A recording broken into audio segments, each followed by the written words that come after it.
Monsieur le Président. Monsieur le Ministre, l'article 1er du projet de loi cadre renforce la pluriannualité et la prévisibilité de la transparence du financement des infrastructures de transport et en renvoyant au principe d'une loi de programmation couvrant une période d'au moins 10 ans.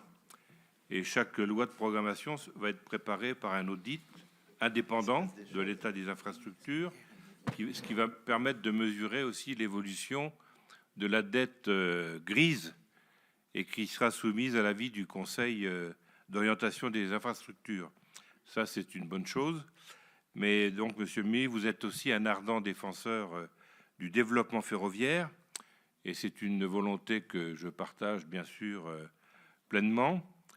Et sans parler de projets particuliers, je voudrais attirer votre attention sur les territoires qui restent encore dépourvus de LGV et très mal desservis, sans parler de projets particuliers, hein, mais qui sont confrontés mais on imagine à des difficultés de mobilité. Et là, j'ai une carte de la France. Hein, si on pouvait rester dans le texte, ce serait bien. Qui me paraît importante. Et l'article 1er prévoit donc le COI d'émettre un avis sur l'état des infrastructures, mais je pense qu'il est crucial que ce regard intègre pleinement la dimension de l'aménagement du territoire, parce que c'est vrai que depuis la fin de la DATAR, on a un peu perdu cette notion, et pourtant centrale, qui assurerait en principe la cohérence territoriale et sociale dans le développement des infrastructures.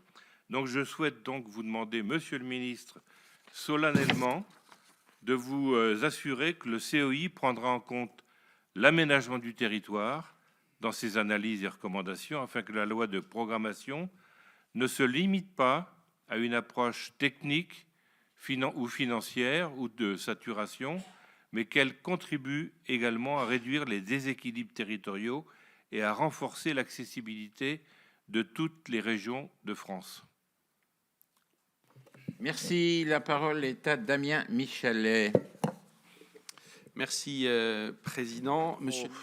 chers collègues, oui, les futures lois de programmation seront précédées, ou la future loi, par un audit indépendant de l'état des infrastructures, et qu'elles seront soumises à l'avis du Conseil d'orientation des infrastructures. Le Conseil d'orientation des infrastructures aura bien sûr une grille de lecture riche qui va intégrer plusieurs critères.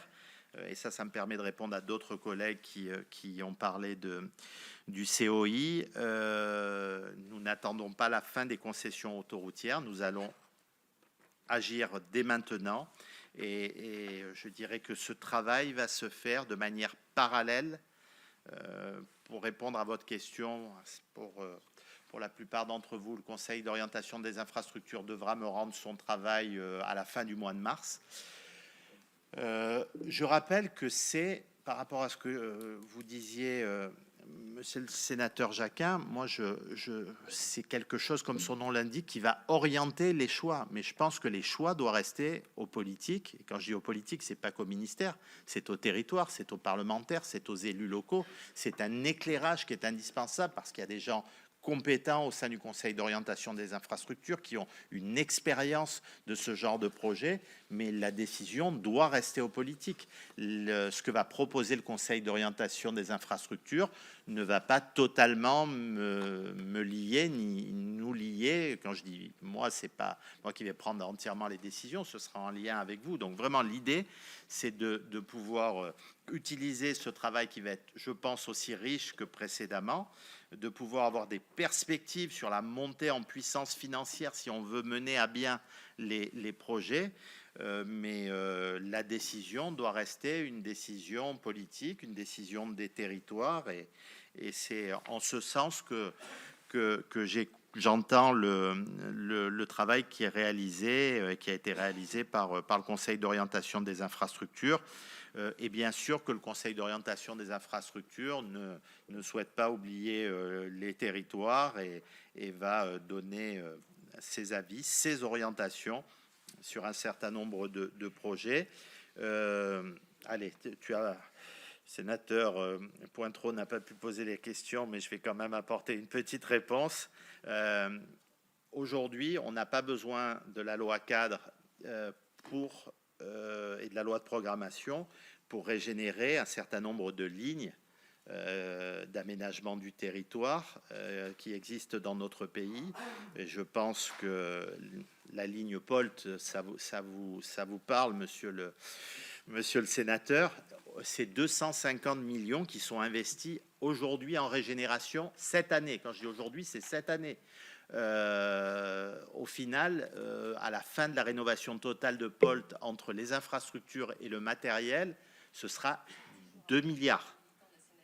Et elle a raison de me donner raison, parce que c'est le cas, Jean-François. 250 millions, ne serait-ce que sur cette année, sur la régénération, 88 millions d'euros sur la modernisation. Pour le Paris-Clermont, c'est également le cas. Ce sont les deux plus gros chantiers d'SNCF Réseau aujourd'hui.